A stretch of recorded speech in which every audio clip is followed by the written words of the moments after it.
What's up, guys, and welcome back to this week's episode of the podcast. I'm, of course, joined by the man, the myth, legend, Harry. How you doing?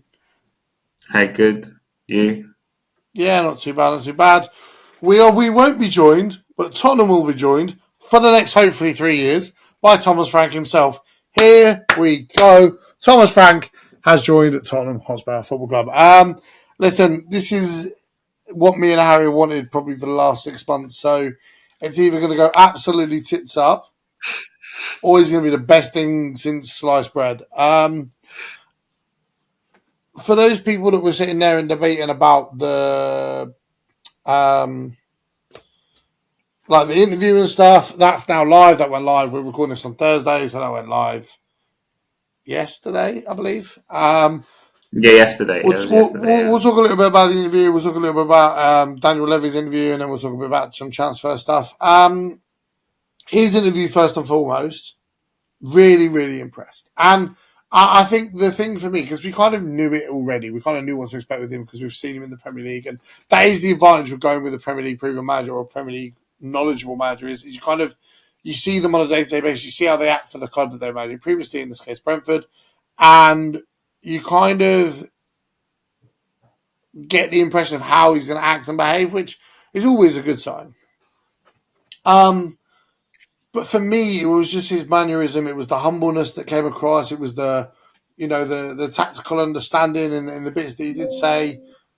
For me, it just, I think it really it really shows the fact that he is underrated. I mean, we've said it for a long time.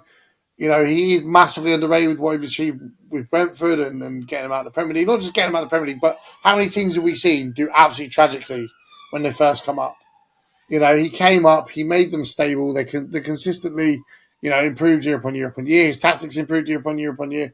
And I think it really shows. And the other thing that I was really, really, really, really happy about was his comments about Ange. Because I think you can tell a lot about someone by the way they talk about, their predecessor. And for him to say that, Ange has turned his squad into winners, they are winners. He'll be a legend, he'll be a part of this history of this football club forever. He's welcome back anytime. He's made this squad winners. No one can say this squad isn't winners, but his focus is to turn them into serial winners. And we've said it for a long time when managers have come in, and we said it with Conte, and we said it even with Jose to an extent. It was, we're here to compete. We're here to compete. We're here to compete. We're going to try to compete. There's other teams. We're going to try to compete. With Thomas Frank, it was no compete. It was win, win, win, win. And for those few fans, I know me and you didn't really have that concern, but for those few fans that are sitting there going, he's not done all that well with Brentford domestically, maybe that's a representation of how he's going to treat Tottenham domestically. It's very, very clear that's not going to be the case. So for me, first interview, I'm really happy. What are your thoughts? I'm assuming you've watched it. What are your thoughts? Well, I kind of thought he said what I expected him to say, really. Especially with the comments about, at least what stuff that I noticed more was the attacking football comments, aggressive front football, and because to me that kind of seems like what they all say pretty much when they join. But obviously, with Frank, the stuff more about Ange to me was more about Frank as his personality wise, in the sense that he's a lot more humble.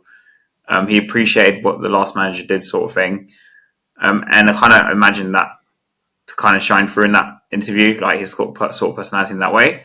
Whether I believe it or not, like the actual words, in terms of like the serial winners comments, and maybe even attacking football in some ways, I don't know if I totally believe that he's going to do that completely because I don't think he should. And Frank has done like 9 different formations at Bournemouth, which is a positive. See me, that's more of a positive. But because that's more like I said, just like a thing to tell the fans, because our fan base is so focused on just attacking football, basically. But yeah, I thought he came across quite well. Like for me, it was more it just kind of showed his personality more than anything else. That's how it felt like to me.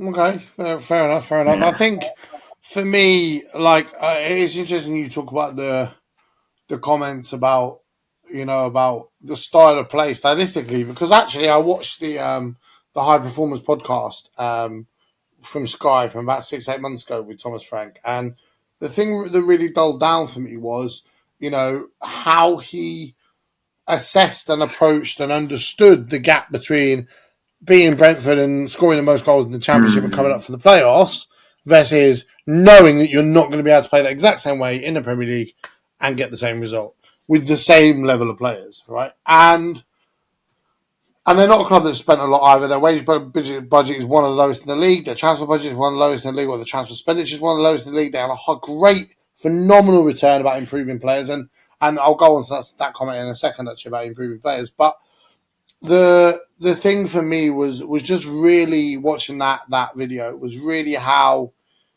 he believes in adapting. He believes in assessment. He believes in we're going to go to the Etihad and we're going to win, and we want to win versus their best players. But we know that we can't beat Man City at the Etihad the same way we beat Barnsley in the Championship. And knowing and understanding how to, we spoke about it the other week about his crosses and balls into the box and that kind of assessment. Knowing how to approach that and knowing how to, you know, adapt that and be so effective as well. It's not just about adapting because you can go into a game and go, all right, guys, we're playing against a team we've got a high press, so we're going to play longer balls and try and beat the press. Or, we're playing a team that play very narrow, so we're going to play wide. That's common sense. The level of adaptation that Thomas Frank has is borderline world class. It probably is world class. He just hasn't had the chance to show it at a world class level because you don't go away to Man City and win, and you don't go away to Arsenal and win with that level of squad. If you don't have a world class ability to understand the game, to understand the strengths and weaknesses of your players, and on that topic and on the topic of improving players, the thing that really struck out for me the most was when he's talking about improving players. He's not talking about. He spoke a lot about the youth and the young players, and he's really excited to see their potential, and that's amazing. And we said that the other day, talking about Bergvall, talking about Gray, talking about the fullbacks, talking about some of the younger players in the squad and what he'll bring to them. But he was also talking about Bentancur. He was also talking about Solanke. He was talking about more senior players that he clearly believes are not hitting the level they're capable of. And we said it with Solanke. Do you know what? He had a good season, not a great season, but we understood why his numbers weren't they just fell short in the end of what we hoped. I think Solanke is going to become a phenomenal player next season. And I said this a few weeks ago because you don't go and get Ivan Toney to score as many goals and Mbuemo to score as many goals and Witter to score as many goals as you do at a club like Brentford if you don't have an understanding of how to maximise potential in attacking players. And for me, the fact that he's earmarked, I mean, we said about Bentancur and the fact that he's potentially a future Tottenham captain or part of that captaincy run. And we'll talk about one of those specific. In fact, we'll talk about all three captains in a second, actually, because I think they're massively relevant to what life's going to be like under Thomas Frank. But for me, I think I can definitely see him being someone who grows and develops so much. And I know you said that he was your player of the season because last season because you felt that he was just really underrated and ever since the period after his injury, he just grew and grew and grew and eased into the player that we remembered him being. Well, actually, I think that Thomas Frank can take him to a whole nother level. The level we saw at Juventus, the level we saw in the Champions League, the level that he's not quite had the right system to match in the Premier League, but maybe he has done more so in Europe when we've been in Europe when we've had him. I think we'll start to see that, which is fantastic. And on the three captains, so we'll go for the obvious one first. Heung-min Son, he's openly said that he's happy to, well, not openly said, but reports are saying that he's happy to let Son go if Son wants to go. But as far as he's concerned, Son's a club legend and it should be his choice. If he does stay, then the playing time will be relevant to what's best for the team. For me personally, I've got no problem with that. It's like we said last year, he can't just be being paid at the detriment to the squad. If Sonny wants to stay and come off the bench for 20 minutes, in the Champions League, come off the bench for 2 minutes in the league, or maybe start 45 minutes against a Burnley or against a I don't want to say Brighton, but I'm trying to think who else came up, or a Sunderland or whatever, then yeah, do you know what? I think we both can agree that that's fair enough. He's earned the right to go on his own terms, but that doesn't mean that he's earned the right just to play for the sake of playing for who he is. I think the We've issue had with Son in particular, if we're talking about Son, is we went and signed Tell. So for me, it's like we still have like what 4 left wingers if you include him. And this is not me saying, by the way, that I want Tell or Son yeah, really. It's we'll just talk about Tal in a second. it's just like for me, it's like if Son's going to stay, which I heard part. I think it's like you said, his playing time is going to be limited. That's the report I read anyway. Yeah, So if he does therefore, stay, yeah. if he stays, and they're not going to push him to go, but if they get a good offer, they might consider it or something. Like they're open to letting him go, but at the same time, if he stays, it's not the end of the world. Yeah, Um, and he will not leave until after the career tour, which I mean financially makes sense, I guess. yeah, yeah, But then rather than I don't know about him finding a club, I don't know how much difference that will make. But um, for me, it's like if Son's going to stay, then I wouldn't have signed Tell because it's like, well, how many left wingers have we got? We'll have 4. I mean, Mikey Moore might yeah, go out on loan, but for me, ideally, I would have not signed Tell and signed someone better. And then maybe had yeah. Son as like a bench player with Oda, but unfortunately, the club has signed Tell, so. But I think Well, they are we'll talk linked. about that in a second because there's.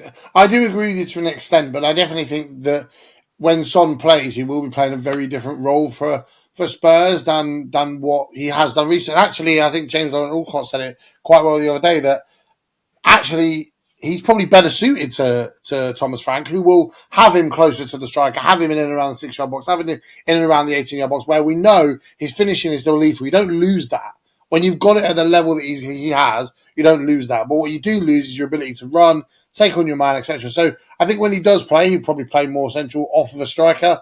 But then we've got a lot of options of players that can do that. So again, his game time will be limited. But like I say, and I agree with you, I think he's earned the right to decide when he wants to go. If he's happy to stay and be a leader to those young players, knowing that his game time is going to be limited, then fair play to him because at least he knows his position. He's not one of those senior players where in sort of December time they're sitting there going, "Oh well, I stayed and I was told I was going to play." We know what Sonny's like. He's not like that at all. He's going to come in, No, no. help the younger players, work with the younger players that we've got. Help Thomas Frank transition into a new club, into a new squad, into a new group of players, and that's the mark of a real leader. And I know we've spoken about Kane over the years and Son over the years, and the advantages Lloris have had been a bit vocal, but I think Sonny's actions beyond what he shows on the pitch, beyond what he shows off the bench, show how much of a true leader he is and how much of a true, and I don't like throwing the word legend around, but we know he's a Tottenham Hotspur legend, but it goes beyond just winning on the pitch and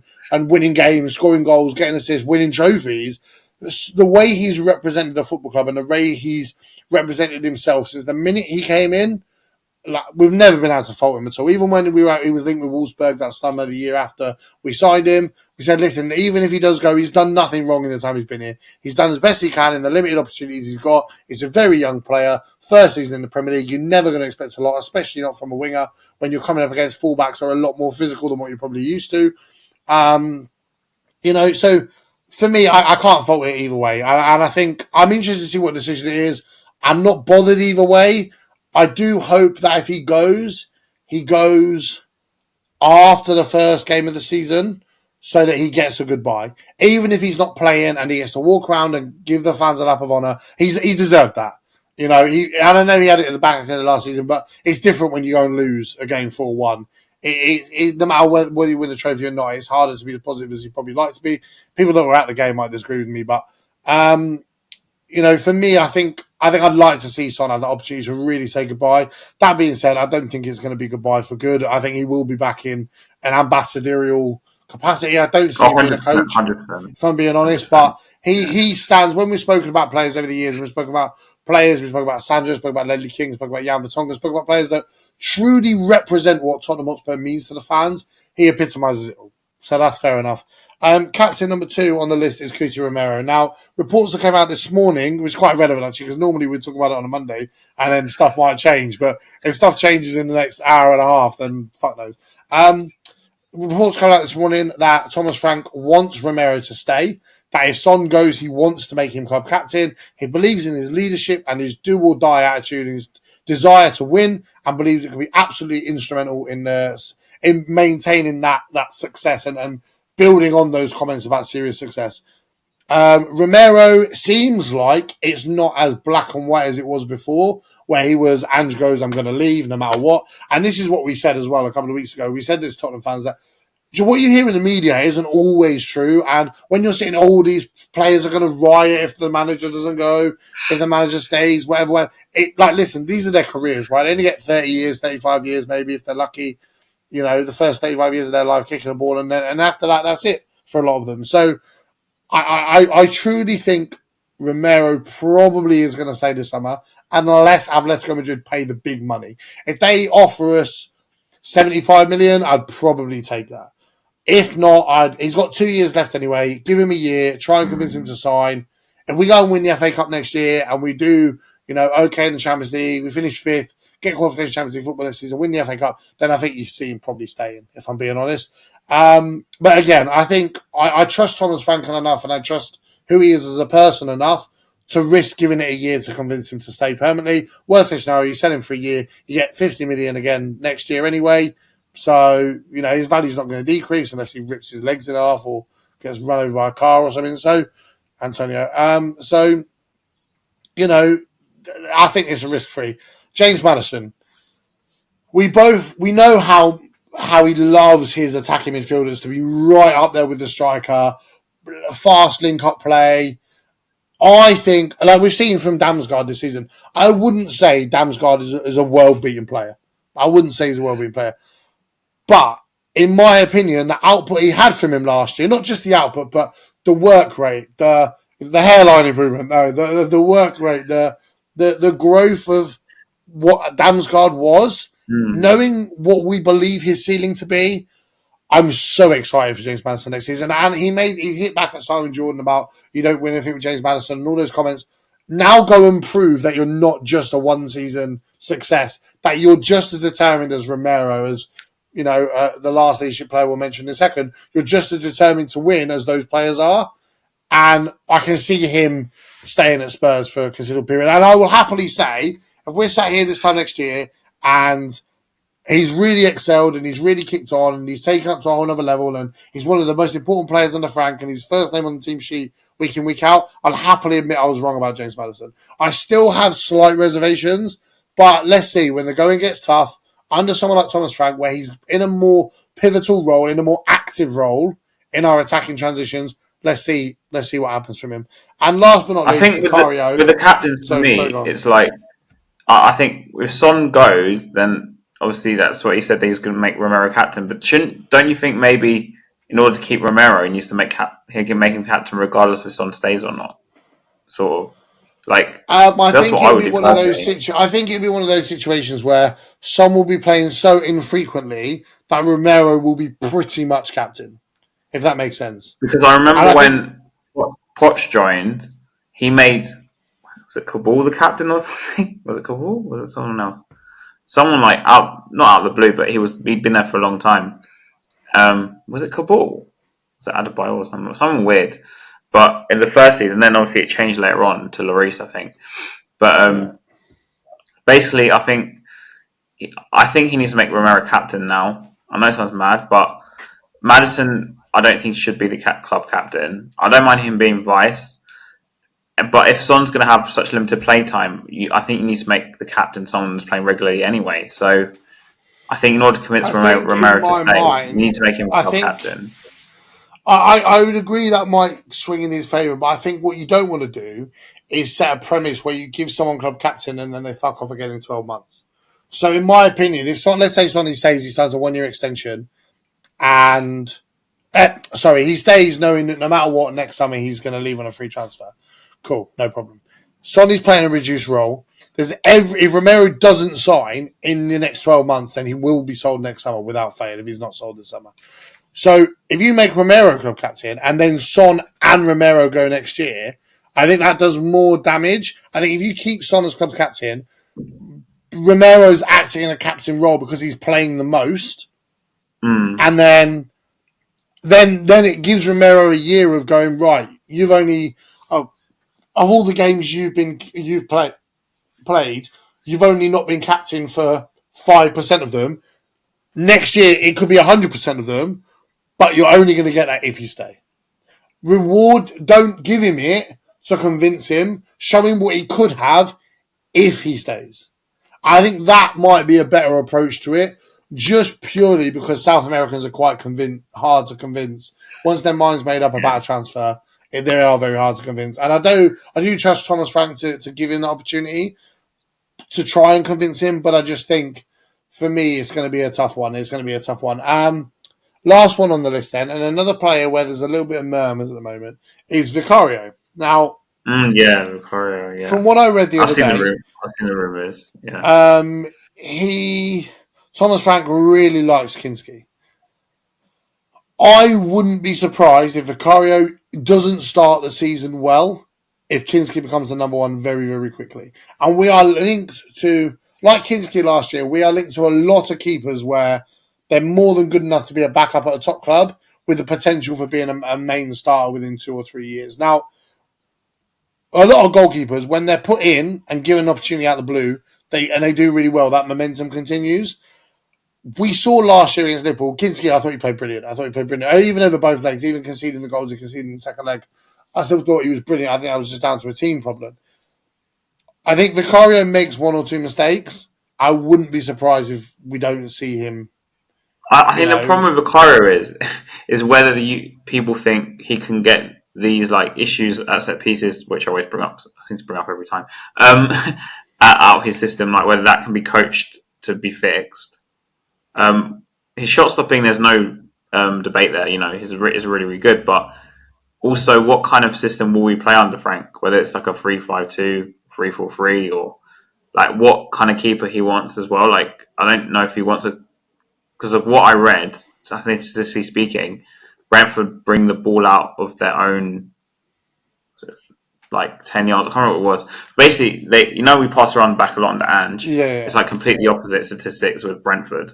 So they get the ball further out the pitch quicker or something. I was reading. yeah, So is he going to need a kind of keeper like Vicario where he was so forced to play on that? And whether that, if we go and become a lot more direct, if that's the right word to put it, I don't know. yeah, But will that absolve some of Vicario's issues? Because obviously he has very big issues with kicking the ball. Um, so, but obviously he's been forced to play it short a lot of the time, regardless of where he is on the pitch or the situation. So it depends whether those issues will be resolved or deteriorate, if that's the right word. When French comes in and he does some coaching with him or gets the goalkeeper coach to do something with him, or is he past the point where because of his age he can't be coached anymore, or these issues can't be fixed, or they're just Vicario issues rather than circumstantial issues, if that makes sense. With yeah, Kinski, it's a bit different because he's younger, so his ceiling, I'd argue, is a bit higher, just from what I've seen, and his time for development is a lot longer, like potentially a lot more longer because of his age. And if he's going to make him his number one by the end of the season, say next season, will the issues that Ricario had that we've had with him over the years just not be there with him with Kinski because he's not as old, so he's not had those pre programmed ways of goalkeeping, right? He's had like a fresh set because he's younger, right? So it's easier for him to coach him. I think so. It kind of depends on whether Frank thinks he can fix the deficiencies of Vicario coaching wise, or whether those, because a lot of people theorize that Vicario's issues are Vicario's issues, right? They're just how he is. Like you can't out coach him out of them. So we'll just see. Really, I don't think we'll sign a new keeper, but I don't know. I don't. We have too many priorities to do the keeper, in my opinion. But I don't know. We'll see. I guess.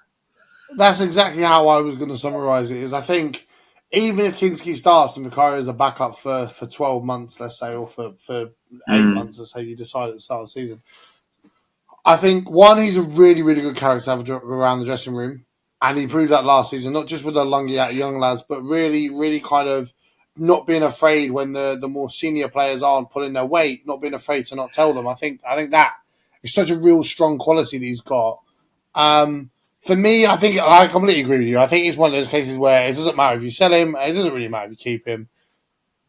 It doesn't really matter either way. I don't think it's like I agree, like you say, I agree with you. I don't think it's priority this summer, and I think that if I'm sitting there and being asked to make a decision about do I keep him or do I sell him, I'd probably be inclined to keep him for 1 year, just because we did agree to an extent, especially defending set pieces, that a lot of the problems were how we were initially set up, and then we had a set piece coach came in for a very little bit for that first Yeah. couple of weeks at the start of last season. Set piece positions improved. We started keeping a few more clean sheets. We started being a bit better defensively. Started not looking weak from every single corner. And then I believe that set piece coach left, and it went back to Jednak, and it just went downhill. And even though he improved a little bit, the set pieces were making him a bit more vulnerable. And I think that won't be the case on Thomas Frank at all. So I think then we'll gauge an understanding about whether or not he's suitable or whether or not he's not. Well, no, I think if he's sold, then I think we have to say, yeah, you know what, he's obviously not suitable. And if he's not sold, then I think we'll give it 12 months. Sit and assess it. He's still young enough to go to get a decent move after Spurs. If not, what, he'll be 28 next year. So, He'll probably go back to Italy, I think. yeah, Most well, I mean, likely. I'm not going to lie. If Mike Mignon does leave AC Milan and they come in for him, then fair play, let him go. It's one of the biggest clubs in Europe. That was the link, wasn't it? That's what I read Yeah, anyway. That AC yeah, Milan was he's one of the biggest clubs in Europe. He's going back to his home country. You know, he will always be remembered fondly at Tottenham. He will always be remembered fondly at Tottenham because the kind of person he is, the kind of character he is, he's one of those people that's just proud to play for the badge. And we said that when Ange first came in, that, you know, one of Ange's philosophies at Celtic, which was, and everywhere he went, which was so good in terms of building the success he created, was if you're not proud to wear the shirt, if I have to convince you to join, then I'm not interested. Like he said with Madison in that chance, we know we are going to win something, whether you're here or not. You either want to be a part of Tottenham's history or you don't. We didn't know how right it was going to be in the end, but you know, you look at the and I will give Ange massive credit for this because, and I think Frank will during the course of the season as well. You look at the characters, you look at the attitudes, you look at the mindsets of the players he brought in. Brilliant. And I think that's why Frank's job is so much easier now, like we said last week, so much easier now than what it would have been 3 years ago because he's got a squad of winners. He's got a squad of young winners that are hungry for more, that have do or die attitudes, that get stuck in right to the bitter end. And I think that's going to make it easier to make us win again than what it would have been without that. So, you know, I think Ange does deserve his plaudits in that regard. I mean, I mean, he was only here 2 years, but at least he formed some sort of. I don't know, nucleus of players is the right word. But basically, what I'm saying is, I don't think Frank will have to change the 11 too much. Maybe like for three or four Yeah. places. Like he doesn't Yeah. have to do a complete No, destruction of the whole it will team. more be about the way they Yeah. play and one or two players that kind of were already going to go regardless of whether Ange went or not It's going to be unfortunately your Richarlison, your Basuma that are going to find their way out, and then sort of players will Yeah, find their they're way in. I definitely think going. I think. Yeah. it will kind of be your predetermined changes as opposed to any massive shockers or whatever. So for me, I really think he's got the right foundations to be successful, and I'm so excited. And I'm glad as well. I do see him looking to the likes of Solanke in big moments to step up and to to pull his way forward. Um, yeah, it just I think for me there's so much opportunity with this squad. I think is the right word, and potential. I don't like using the word potential per se, but I think the way I see this squad is kind of how I saw Bergval's progression last year. Start of the year, we sat there and looked at it and went, don't really know if it's going to cut it. Not really sure. Remains to be seen. Proved, like Bergval did last season, this squad proved that they can achieve things, proved that they can stick together, proved that they can, bite their tongue as best as possible and fight their way through it. So now it's about, can you go to the next level? Can you go to the level where we're sitting there saying you belong playing in the Champions League week in, week out? Can you go to the next level where you're playing away at the Etihad, you're playing, I'll say away at Old Trafford, but it's not exactly a challenge these days. You're playing away at the Emirates and going to grounds that Spurs typically have either got good results or have got bad results and not looking flustered, not looking beat by the atmosphere, not looking beat by the occasion. That's what I want to see, because that's what's going to take us to the next level. And if you look at Arsenal last year, I hate to compare it, but you look at Arsenal last year in the Champions League, and they've got a squad of good players, but not one player in that game against PSG really, maybe Declan Rice per se, but it's kind of difficult as a holding midfielder unless you get 2 free kicks. I don't really feel that they had anyone that looked to the level of that PSG team. And 100%. I think this is where, for me, I want to see these players. The aims to be back in the Champions League competitively week in, week out. And if we're not in the Champions League and we're in the Europa League, then the aim now is to win it every year that we're in it, right? We can't say that's unrealistic anymore. So if you're going to be in the Europa League, you have to be proving to me why you're the top level of Europa League player, pretty much a Champions League player, just not a Champions League club. And if we're in the Champions League week in, week out under Thomas Frank, or year in, year out under Thomas Frank, then you need to be proving to me why you're a Champions League standard player. And I think this first year will be a real big indicator for Thomas Frank of who's got it at this level. For those who listen on Spotify, at the top level, because I really can't see my hand. For those who've got it at the top level rather than that level below, are you not just quite there, but are you above that level? And we've seen that this squad is Europa League standard now. We've seen that this squad is Europa League quality. How many of these players are first team Champions League quality? That, for me, is going to be the biggest test. The other thing that I took from this interview... with Frank... Sorry, go on. It's going to be a test for him, because whether we like it or not, obviously, part of the reason we picked Frank is because we theorise that he improves teams or players, however you want to phrase it. So whether that can translate to a bigger stage, in other words, a Champions League, a higher standard, and also at a bigger club, I'm no disrespect to Brentford, but like a bigger club with more expectations, it'll be a test for him as well. So next year is kind of like a big test for everyone, really, to see whether they can translate what they did last year. Obviously not the 22 Premier League defeats, but translate what they did last year to like a higher standard.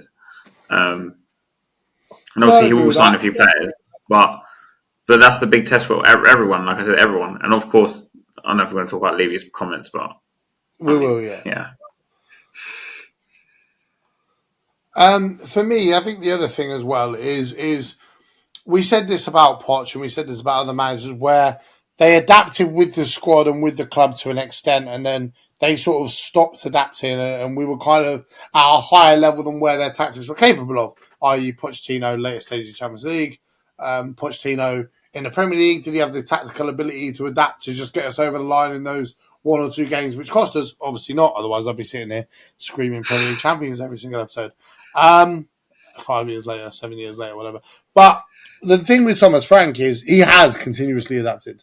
Whether it was that time he was at Bromby and his manager outing him to, those first 10 games at Brentford where he took over, where, fans wanted him out, they wanted him gone, they couldn't see it. And he kept with it and kept adapting and kept trying to find a way. The thing for me, I think his ability to adapt, and not just adapt in terms of, his sort of tactics, but like I say, when you look at like Pochettino, we couldn't, he didn't have that tactical ability just to get himself over that last little bit of a line. Whereas,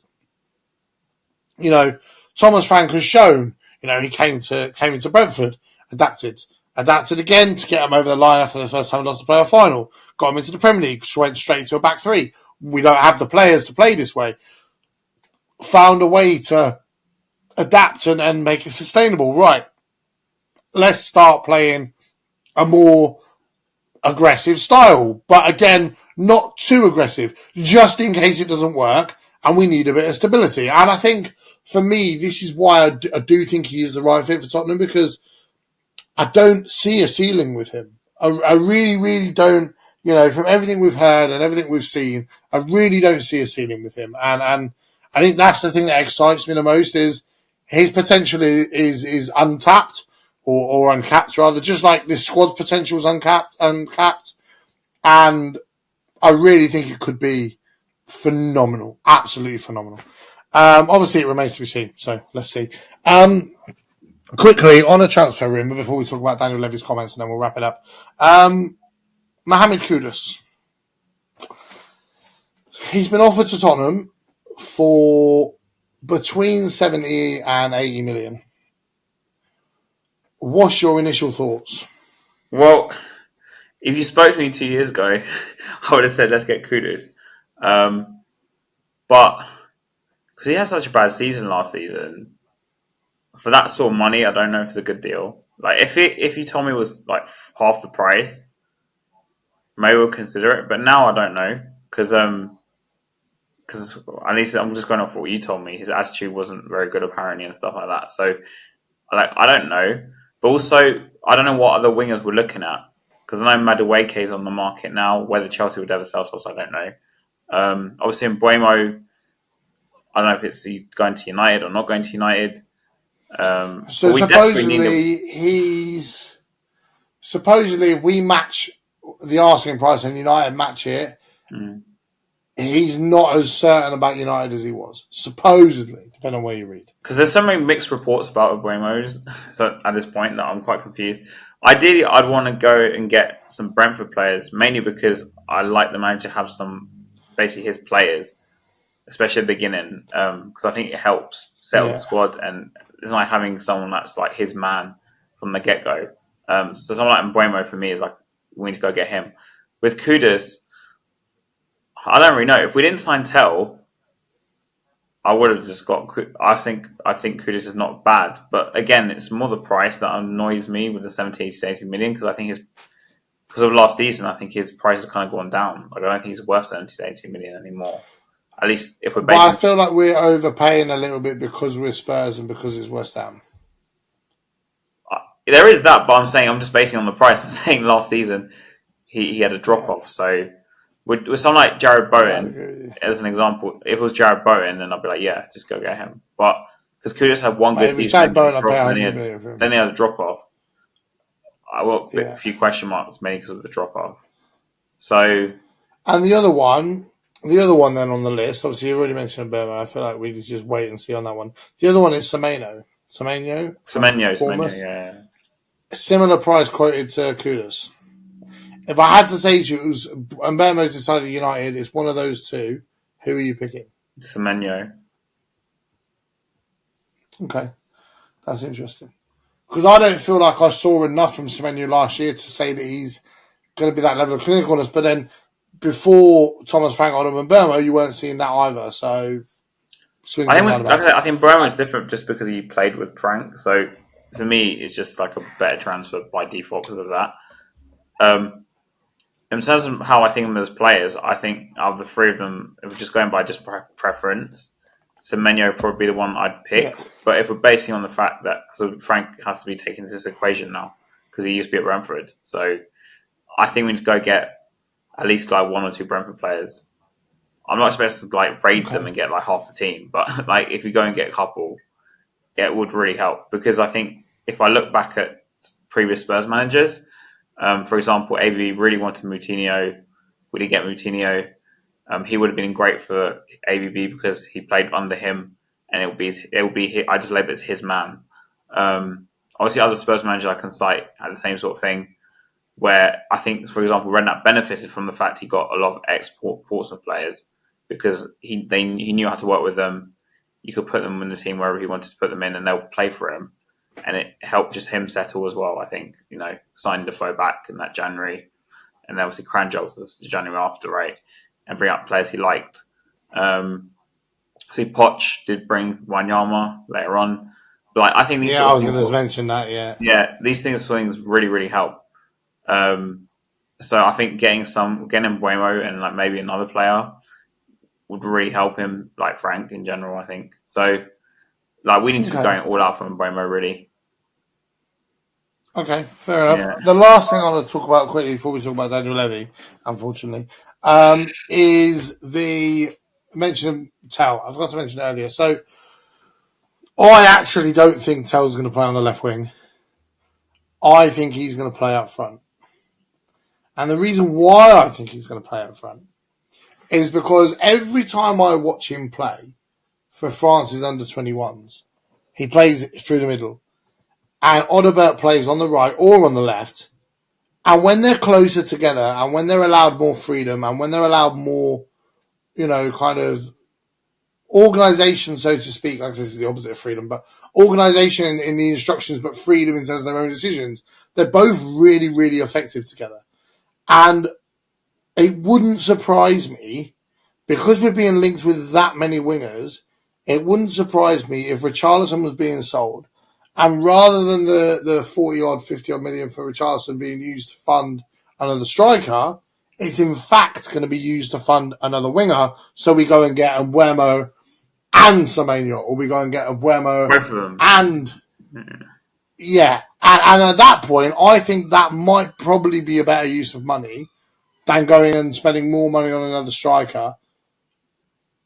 I feel like I would rather have Son off of someone as rotation in an emergency if we have to, if Tel and Solanke's out through the middle, and buy two absolute top-tier wingers, or a top-tier winger and a winger with a lot of potential, go and get like a Tyler Dibbling and Mbeumo, or Kudus and Semenyo. I think that would be a lot better for Tottenham than going and signing a striker and one winger. It depends with Tel, yeah.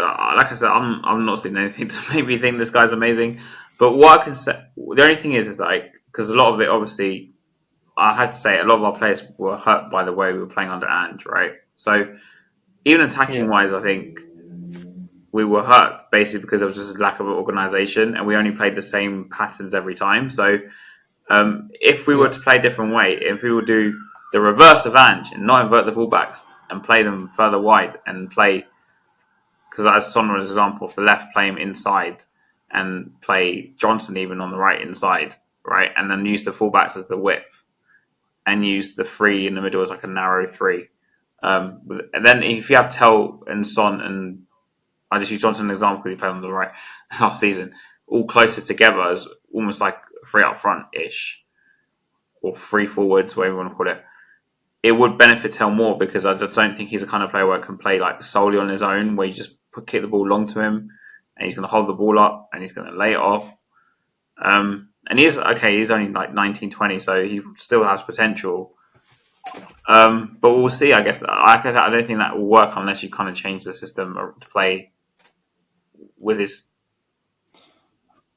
deficiencies and strengths, I guess. And you don't play the ball as long, you'd have to play the ball on the floor a lot more. But I don't, like I said, I'm not doing anything with Tel to convince me that this guy's amazing. But if we're going to spend money in that way you're talking about, where you go get Semenyo and Mbeumo, and you're essentially saying you're going to have six forwards, and you're going to have like different combinations of the forwards that'll be more narrow, and the fullbacks will suddenly play as fullbacks, I guess. Yeah. But I don't know how Frank's going to play. Yeah, but then we could always play 3-5-2 or 3-4-3 or 3-5-2, where Tel would essentially be playing off of like Solanke, for example, and then you'd have Johnson as an alternative, and then maybe Son as an alternative, like, I don't know, and play with like two forwards like Juventus played back in the day. And like Mbeumo and Vista actually play at Brentford, where they're not exactly, I would say, strikers by what I grew up as a striker. They're not strikers, they're not wingers, they're more forwards, literally. Yeah. And a system where they play a certain way where it benefits them to play in that. Because obviously he kind of did that really because Tony left. So he thought I have to adapt a different way and play my wingers as forwards. And I've got to match his goals, so let me try and get two lots of goals rather than one. Yeah, then one person. That's fair. But if you can tell like you use Vista and Mbeumo in that 3-5-2, it might work. But I don't know, because I'm just basing it on what I've seen, which is quite limited. We'll have to wait and see. I think he was asked how Tel would fit into his system and whether he wanted to sign him or not. And he agreed to sign him, and he said that he was a player that he believed could be a benefit to his system. So I'm going to take that for face value at this stage, because we haven't signed anyone else yet. I'm going to take that for face, and that's not a criticism, by the way. It's fucking the 19th of June. So, before someone says, oh my God, he's moaning that we haven't signed anyone yet. And transfer window's not even open. So for me, it's kind of one of them where you just have to sit and say we've got to wait and see. Really, with a lot of it, I think as we get into the course of the season, I think that with Tel, because of the fee was considerably lower and because he's so young, I think no matter what happens, you'll probably break even on him You anyway. probably would get your money back. I think. So Probably would. Yeah. yeah, so I feel like it's very low risk in that regard, very high reward because he has got a high ceiling, I believe. So we'll have to wait and see. Lastly, then on to Daniel Levy's comments. I know you said you want to talk about this. On to Daniel Levy's comments. So Daniel Levy turned around and said that he's got a good working relationship with Ange, and Ange kind of understood that the league form was poor and that we need to compete on all fronts, and that a more sustainable approach going forward was the better option. Now, that I don't necessarily disagree with. However, saying compete on all fronts, we've never competed on all fronts. We've barely competed on one front, let alone all fronts. So that's a load of crap, number one. And personally, I think anyone taking what Daniel Levy said, I'm not going to go into it too much, but personally, I think anyone taking what Daniel Levy said as gospel is really stupid because the guy lies to his teeth consistently. However, Vitai Fatesham or whatever his name is, the new CEO. Don't worry, I don't pronounce the yeah. I thought he came across really well. I thought he came across very down to earth, very football driven, not just about like it wasn't just commercial. It was we've got that bit. That bit's done now. Daniel's done really well to get to that point, but it's not a football club if the football side isn't working as effectively as the other side.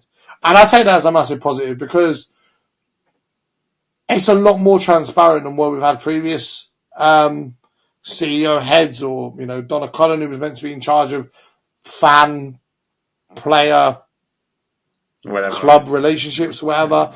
And actually everyone just wish you'd take a long walk off a shore bridge.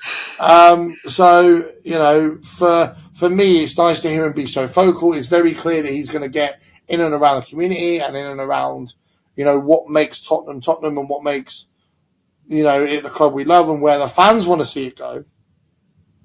Whether they actually act upon the information they get, only time will tell. History suggests not, but this is the first time in a long time Danny Levy's gone, right, I'm hired this guy, this guy's doing day-to-day responsibilities, this guy's micromanaging, it's always been him. So whether he's done that to add an extra shield or whether he's done that because he wants someone who knows how to do it better than he does to come in and do it, I think it's probably a little bit of both. Only time will tell. Only the summer transfer window will tell. I thought you were going to mention the comments about him saying he wanted to win the league and the Champions League. I thought that's what I was going to say. Give me a second. So on the CEO, I think I liked what I saw from him. But again, he could be a snake oil salesman. And if he's best friends with Daniel Levy, then probably, but who knows? Only time will tell with him. But I do like the way he came across. Really authentic, really genuine. So I'm really happy with that. He's meant to be really good with fans, by the way. Like Vinay, I've read, he's meant to be good with fans relations. So this whole interview they did, for me, seemed like a... Because don't forget, we were doing protests last year about Levy. I don't know whether they're going to continue next season. I don't know. I'll have to keep you posted on that because I don't know yet. Because I'm in those groups. So, but it felt to me like they did the interview as like a plea or like trying to right the wrongs of the past or to say things to get fans back on side. That's how it came across to me. I'm not saying Vinay's not genuine, but I'm just saying he's good with fan relations. So to do something like they did and say the things they did, which I know you're going to say in a second, was not completely unexpected. I just didn't expect it, I guess, at this point. But it does seem like that sort of thing. Whether they will translate to that something real, I don't know. Like I've seen over the Spurs, Yeah. So the comments that were made, and we'll wrap it up with this. The comments that were made about the kind of the direction the club wants to go. Well, now we've won, but winning isn't enough. We need to think about the things we haven't done, not what we've done. We've won it. It's over. He might as well have just said, "Well, we've won it. Cool. Now it doesn't mean anything. Let's focus on things we haven't done." And finish that by saying winning the Premier League and winning the Champions League. Now, I personally believe Daniel Levy is full of shit. However, when you look at what Thomas Frank said 6 months ago about what would make him join another club and the fact that if he felt for a second that he wasn't getting what he was promised, then he wouldn't stay because he knows better than that. And when he had beef with an owner in the past, and the owner was, making fake fan forms come out and slander him, he quit. It's a very, very big risk for Daniel Levy to go and get the nice guy who has a backbone. And like Conte was in it, let's be real, Conte wanted the money at the end. He wanted the club to sack him, so he got the severance package and whatever. Thomas Frank strikes me as one of those characters where if you fuck him around and you make too many false promises and you break it, he will quit. And if he walks out, if he chooses to walk out during the course of a season or a year into a 3-year contract because Levy's broken a promise, Levy is fucked. He is really, really fucked. Because you can look at Jose and you look at Conte and you can look at, other managers we've hired in the past and go, oh, well, he's done the same sort of thing in another club, which Conte has. He threatened to quit Napoli this season and they've given him a shit ton of money and De Bruyne $300k a week and whatever the fuck. So those managers have a track record. Thomas Frank's track record is you respect me, I respect you. You work for me, I work for you. You work as a team, I work as a team. You build with me, we build together. But you fuck me, see ya. And it's a really big risk for Daniel Levy to hire someone who has a backbone, who's a nice guy, who's a likable guy, who has a backbone. Because if we get a year into this project, again, I hate using that word, or extension actually, because I don't think it's as much of a rebuild as what it has been proved. It's the next layer of the project. And Thomas Frank quits because Levy's broken a promise to him. And it's been a year, we've done okay, fans really like Frank, players really like Frank. Levy's fucked. Like, seriously, beyond fucked. So I do think there is some truth to that's where he wants to get us to. Whether he will give us all the resources or give us 60% and expect us to magically appear the other 40% remains to be definitive. Let's put it that way. History suggests that will be the case, bear in mind, but it remains you to were be there, definitive. so you can vouch for me for this. I heard that when Levy spoke at the parade, he got booed or something. I didn't hear him speak at the parade, I'm not going to lie. Or he came out or something. He was behind, so so basically, where the lift is, where the corner of Tottenham House starts, or wherever. Yeah. Above where, or it's to the right of where the cafe is, on the main Tottenham Highway, where you go into the ground that way, and all the press box and that go in there. There's a lift, right? And when you're stood, like, in the middle of the road, the lift kind of blocks the viewpoint as you walk around the edge of the stadium at that height. He was stood behind that next to Lange, and the minute people saw him, they started booing him, and then he tucked away, and then he sort of disappeared off to the edge, and he kind of went. I think I heard something happen, but I wasn't there, so I can't. It wasn't anything massive. Only only a handful of people spotted him, if I'm being honest, because I spotted Lange and zoomed in on him, and the guy was like, "Oh my god, that's Lange," and then Lange smiled and I think he sort of waved a little bit. I've actually seen Lange. You saw a bold fucker walk out and you knew who it was. Yeah. But like I think a lot will depend on the transfer strategy or policy, because if the policy doesn't change, we'll be here in 2 years probably talking about someone else. I definitely think, though, I'm not going to lie, if we do go and sign a Kudus or an Mbuemo, we do go and sign, an experienced centre midfielder, I do start to see that. And if you look at the links, if you look at who the kind of calibre of players Thomas Frank signed over the years at Brentford as well, he signed a mixture of young kids, young players, and experienced players, and 23, 24, 25-year-olds. And as they hit their peak, he's excelled with them. And if you look at the players we're linked to a category of both. So it'll be interesting for me to see whether those leagues at the start of the season, at the start of end of the season, whether we're talking about 24, 25, 26-year-olds to keep Spurs competitive, whether those links happen or not. What I want to do, I want to start doing this every episode because I thought it was quite fun last episode. Last episode, we did 3 words to describe Ange Postecoglou's time at Tottenham. And I think every time we do an episode now, we're going to come up with 3 words towards something. Okay, so today's 3 words are going to be, what 3 words have you got to describe how you're feeling about Thomas Frank's impending tenure? Hope is one of them. Organisation, number 2, and structure, number 3. Okay. I'm going to go with exciting. I'm going to go with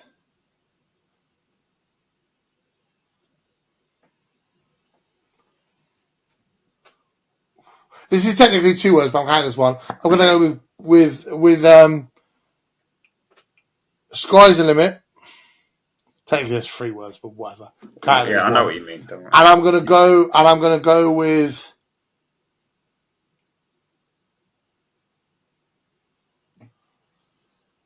likable. I think he's a very likable character. He's a very likable guy. I think the sky is the limit if we match what he needs to match, and it goes where I believe it's going to go, and it's exciting. It is exciting. I think it's like I say, it's the first time we've both agreed on a manager for a long time. And now it's finally here. We've got to embrace it, make the most of it, enjoy it.